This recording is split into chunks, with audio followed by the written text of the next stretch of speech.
So hello guys, आपका मेरे channel technology upon study with games से स्वागत है। तो आज हम करेंगे डायरेक्टरेट ऑफ एजुकेशन की तरफ से दी जाने वाली वर्कशीट नंबर 6, जो कि है क्लास 8th की और सब्जेक्ट है साइंस और डेटेड है 5 अगस्त 2021। तो वही टॉपिक कंटिन्यू हो रहा है, माइक्रो ऑर्गेनिज्म, आपकी बुक का सेकेंड चैप्टर का टॉपिक।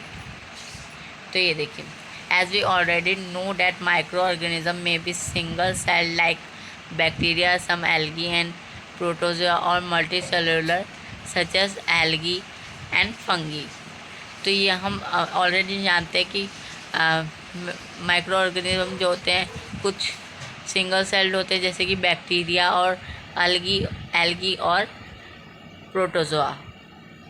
मल्टी सेल्यूलर जो होते हैं वो जैसे कि एल्गी और फंगी। तो सिंगल सेल किसे कहते हैं? सिंगल सेलुलर, जिनमें जो कि सिर्फ एक सेल से बने हुए हैं, और मल्टी सेलुलर जैसे कि जो कि मतलब कि एक से ज़्यादा सेल से बने हुए हैं।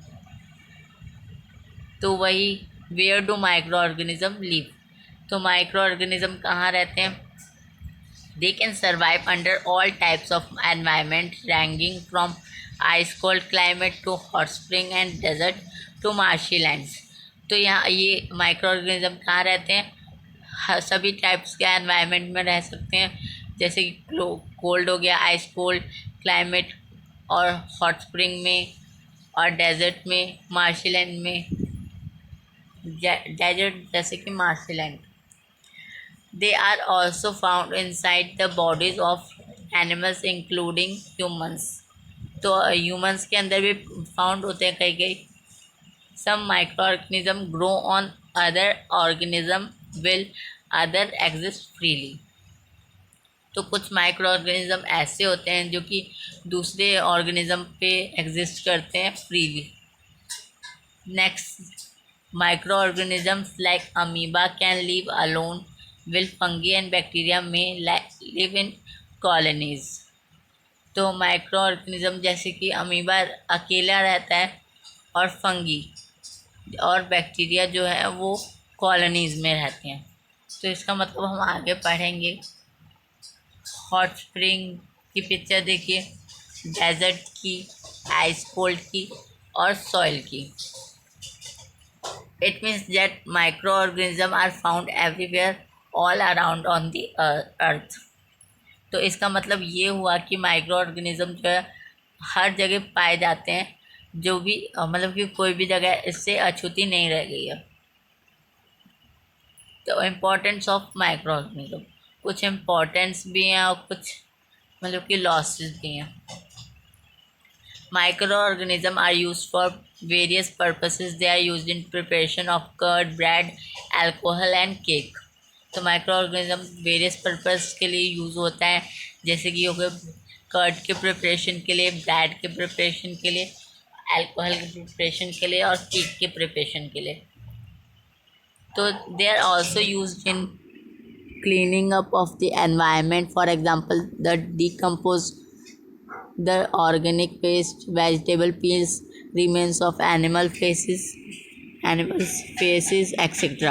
and keep the earth healthy। तो ऐसे माइक्रो ऑर्गेनिज्म, कुछ माइक्रो ऑर्गेनिज्म जो होते हैं वो क्लीनिंग ऑफ एनवायरनमेंट में भी मदद करते हैं।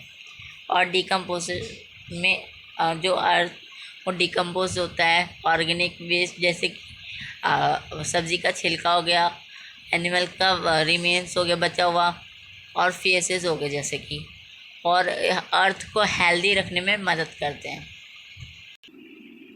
Bacteria are also used in preparation of medicines in agriculture. They are used to increase soil fertility by fixing nitrogen. तो बैक्टीरिया भी यूज़ होता है प्रिपरेशन ऑफ मेडिसिन में, और एग्रीकल्चर मतलब कि एक बैक्टीरिया यूज़ होता है एग्रीकल्चर में, जैसे कि इंक्रीज़ करने के लिए सॉइल की फर्टिलिटी, कि वो कितना उपजाऊ है। सॉरी। तो बेकरी की पिक्चर है, मेडिसिन की पिक्चर है, और नाइट्रोजन फिक्सेशन की पिक्चर है। तो 3 क्वेश्चंस दिए गए हैं, तो उनके आंसर हमें करने हैं। Give some examples of unicellular and multicellular organism. तो यूनिसेलुलर कौन से हो गए, जैसे कि हमने ऊपर पढ़ा, यूनिसेलुलर हो गए बैक्टीरिया और एल्गी। बैक्टीरिया एंड एल्गी आप लिख देंगे।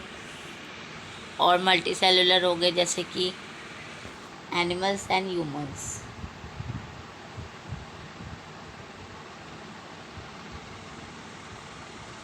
एनिमल्स, ह्यूमंस एक्सेट्रा, उसमें भी आप लास्ट में एक्सेट्रा डालेंगे।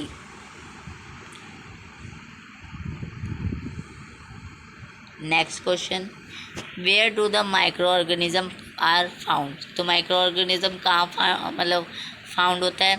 Micro organism are found everywhere all surround us on the earth.